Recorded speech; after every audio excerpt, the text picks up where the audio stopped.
Hi, we're here at La Villa Bonita Culinary Vacations. This is Ale, I'm Ana. And we're gonna make a very, very simple meal, which is enfrijoladas, right? So enfrijoladas is the same as an enchilada, except that our sauce, instead of being a salsa, it's a bean sauce. That's why it is enfrijolada in beans or enchilada in Chile, okay? So we have very few ingredients that we need. Ali's just chopping up a little bit of onion right there.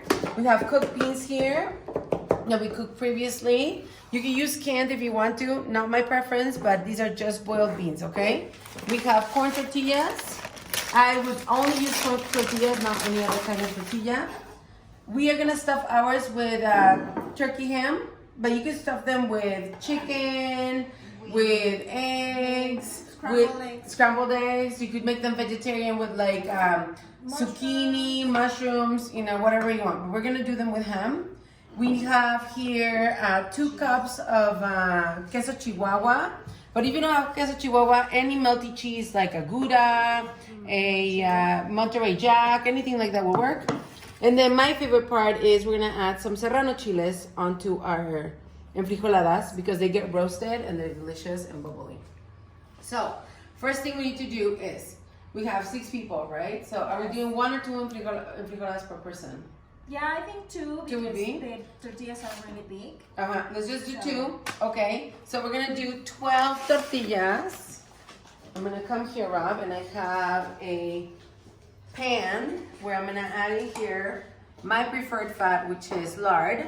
But you don't have to use lard. You can use olive oil or coconut oil, or the only thing though, if you use coconut oil, make sure you use the refined kind that doesn't have flavor, because you don't want to make it, I think I added a little too much lard here, because you don't want it to taste like coconut, because enfrijoladas with coconut oil to me sound kind of weird, but I mean you might discover a new flavor. So I'm just gonna get this kind of melted, Rob. While that is melting, I'm gonna count my 12 tortillas here, just so I have them already. 1, 2, 3, 4. Well, it's a dozen, right, Ale? You No, they're more than 12. Okay. 2, 4, 6, 8, 10, 12. Okay, so these are 12. And we are going to pass them through the oil here. And the idea of passing them through oil is that more than reheating them, what you're doing is you are making them impermeable. Do you say impermeable, Rob? Like so that moist or liquid doesn't break them up? Yeah. Impermeable? Mm-hmm. So yeah, we're just basically covering them so the liquid does not break them apart. If you don't put them through the oil, what's gonna happen is they're gonna break. They get mushy. They get mushy, exactly, when you make your enchiladas, okay? So I'm gonna put them right there and keep going. I'm gonna do 12 of them. While I'm doing this, because I can do 2 things at the same time, we are going to start blending the beans. Can you do that for me, Ale? You can blend the beans. Actually, I can't do 2 things at the same time, but I always have Ale So handy. it's just like the beans, just like that. Yes. Because these are like. If they're a little too thick for what we want, so I would do, like, we have 4 cups of beans here, and you need 2 cups of liquid, and you can use water or chicken broth. And I have chicken broth over there, so just use the chicken broth, Ale. If you want, you can also use some sort of like one of those little chicken bouillon things, but use something that is natural. Don't use things that have like MSG if possible. Though in desperate times, desperate measures are called, right? So sometimes you have to do things you usually wouldn't do. So here at La Villa Bonita, we usually use enfrijoladas for breakfast, but sometimes we also make them for dinner. Like right now, we're making them for dinner for our family. And one of the things that we really also like to stuff them with is with shredded pork. And particularly when we do the Jojo week, right, Rob? Mm-hmm. Jojo week for us is a week where we learn how to butcher a hog, obviously. And also we learn how these animals can live in a nice environment. We have a friend who owns a ranch called La Troje, Josefina, and she raises these animals in a open, how do you say, Free range. Free range. I mean, not completely free range, Yeah. because she has them like compound by sizes, but then she moves them around so they can be healthy. Because she says if you just leave them all by the, like out, they can be prey of other animals. And what are you looking for, Ale? She's gonna do the blend. Okay, make the noise, and I will.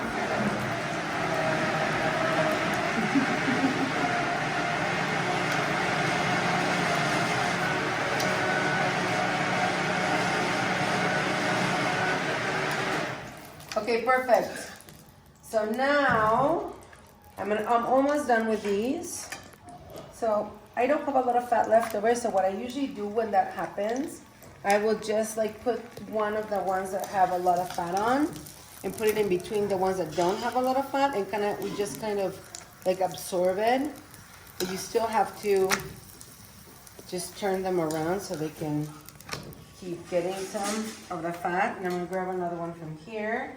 I also have my tortillas on a plate with a little grid on the top, so that way any extra fat can go through. Okay. Now we are not afraid of fat. We actually, that's the other thing we make when we do whole hog week. We make lard, which is a lot of fun to make.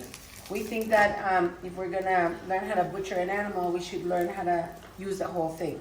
Okay? So what is your family history with Whole Hog Week? Okay, so for me, doing Whole Hog Week is really, really interesting and something I truly enjoy, because my great-grandmother on my dad's side was a butcher in the market in in Cuernavaca, which is the capital of the state of Morelos, and Tepoztlan is in the state of Morelos, so it's only a few minutes away from here. And so it just like brings me full circle, the fact that I started cooking for a living, and then my great-grandmother was a butcher. To me, it's just one of those very, unusual, but like brings me full circle to that. So that's why I like doing it. So in the same pan, I was gonna add the onions. So that's why I chose like a big pan. And I'm not gonna add more fat. We don't need more fat. We just need to saute them a little bit. I'm gonna add a little salt. Now those things are already salted, no, Ale? Yeah, we're just Okay. But not a lot. Just a little. But so have to taste it. yes. So if your beans don't have salt, just add more, okay? And then we're going to, so Ale left them into a very nice, liquidy, creamy sauce. And you did not add anything to them, right, Ale? No, just like the chicken broth instead of the water, but if you don't have chicken broth, you can use water and it's gonna be okay. Yes, exactly. We're just gonna, can we put a pasote on this? That would be awesome. Just get some pasote. Now, we're just making it up right now, basically. And if you don't have a pasote, you don't have to have a pasote. It will be fine. I would do maybe a little bit of parsley on top.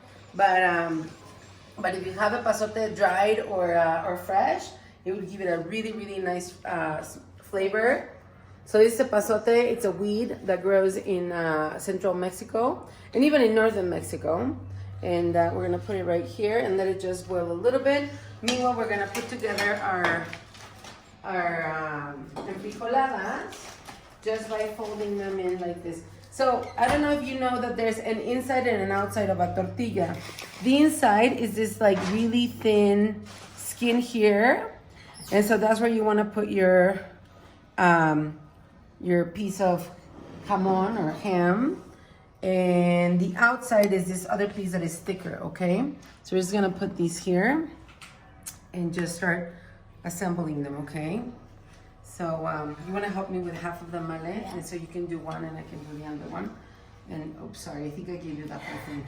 I think I gave you the whole thing. Just make sure you do the inside of the tortilla for the, you know what? I like them like this too, like a crepe, you see? And just fold them like that. And then they'll be cuter, right? Don't you think? Okay. I'll put them like that. And they'll be much nicer like this. And we can fit more in there, right? Yeah. Okay. So, we are just moving as fast as possible. And we already have dates for Ho Week, right? Do we have dates for Ho Week, Rob? Yes, we do. Can you tell me what the dates are? I cannot tell you what the dates are, but I will post them. They are up on the website, and I'll add them to this video. Ale, Don't put the cameraman on the spot. Okay. Sorry for putting the cameraman on the spot. You did it the wrong way. Okay, so we're almost there. Almost there. Just one more for you, one more for me. So generally, we have a whole hog week.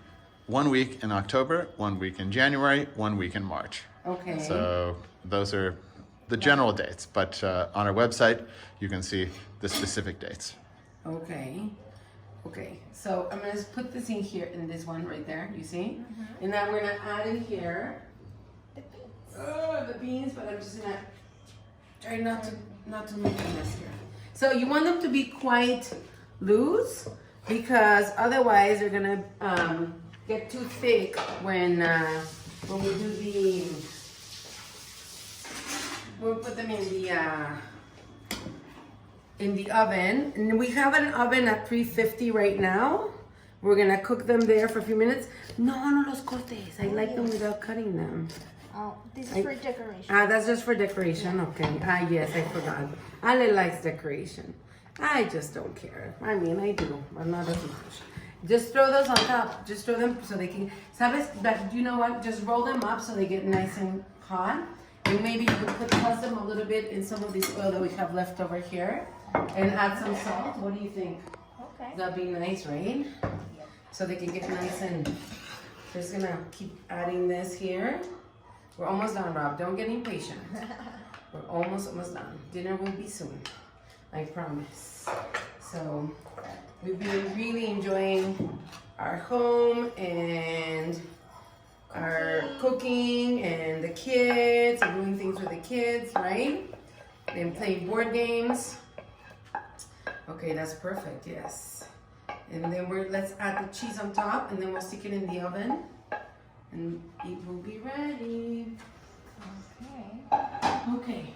I'm gonna put it in a tray or on a tray, not in a tray. I always have trouble with in and on. So, okay, I will put it here so we can stick it in the oven. I'm gonna open the oven, okay? Perfect.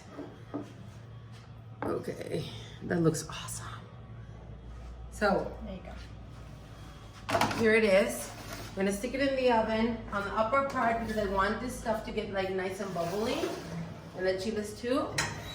And we're gonna let it be at 350 for 20 minutes, 25 more or less, okay? So I'll see you back.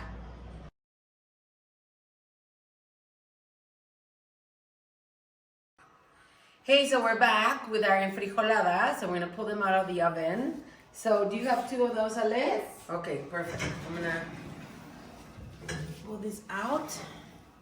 Well, you're gonna do it, not me.